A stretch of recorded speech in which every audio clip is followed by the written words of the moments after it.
welcome to Crystals 101. Right, and tonight we're going to look at some of the basic stuff about crystals and its use in magic. Tammy will probably be throwing in quite a bit of stuff while we're doing this, because she's also taking a crystal healing course. So, and if you have anything to offer that you've learned in your experience, Lois, feel free to share it with us. Oh, I guess I should grab those books. There are a couple of good books here that you may want to. Can you hear me here? Probably not. Probably not.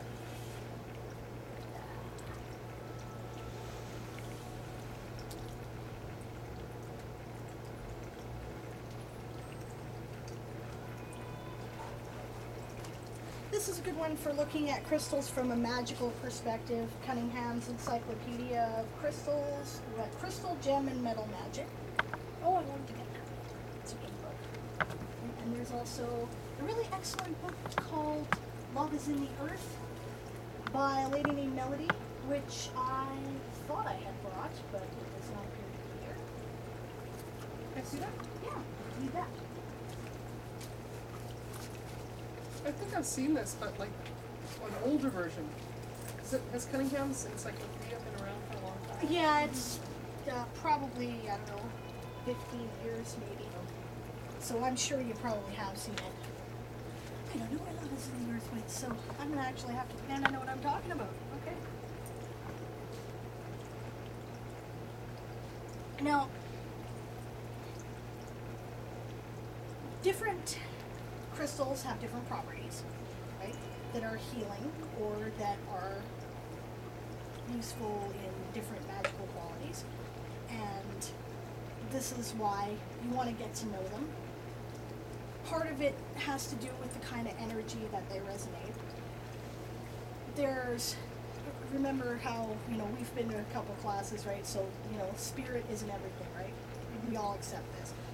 So there's spirits in the crystal. Some refer to them as a crystal diva or a crystal angel, and that spirit contains a certain degree of healing or helpful energy that we can access. So in order to do that, the important thing to start with is building a relationship with that spirit, right? Like you gotta kind of communicate. So when you're picking out your crystals, always start by just getting a feel for them.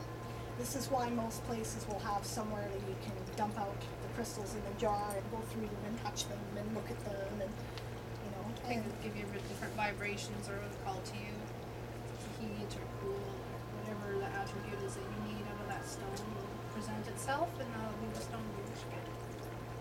And if you're drawn to something in particular, you should seek it out.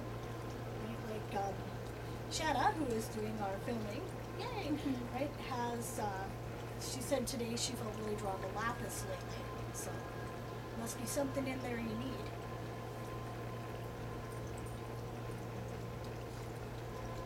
Do you have lapis I do. on your table here? I do. This is lapis lazuli right here. Right? It's kind of an unusual lapis. I don't know. We got the zoom function there, so you can have a look. But I thought of it as being lighter than that. it can be lighter, and it can also be darker. Okay.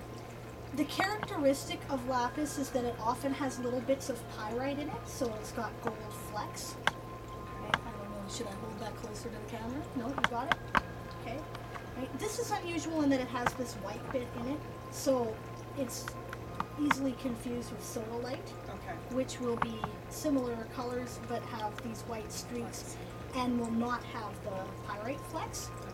So, they're to compare, right? But, so people have come in there and gone, oh, it's got the white in it. It's actually sodalite. I'm like, no, it really isn't actually. So, yeah. Now, lapis, if I remember correctly, throat and brow chakras. So it's good for intuition.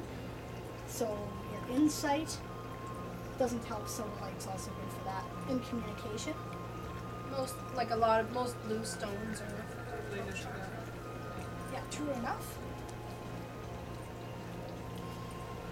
Now, bigger doesn't necessarily mean better when picking out stones. Sometimes they're cooler looking and they're more fun, and you may be drawn to, something big and fancy, and that's cool, right? But when you're getting started, there's no reason why you can't start with a bunch of little polished stones. They usually won't cost more than $1 a piece. Maybe if you get something really obscure like sapphire, it might cost as much as $5, right, for a little sort of raw piece. But they'll work just as well as any of the more expensive stones. Right? So It's not in the size, it's in the power, what it gives you, what it shares with you. exactly.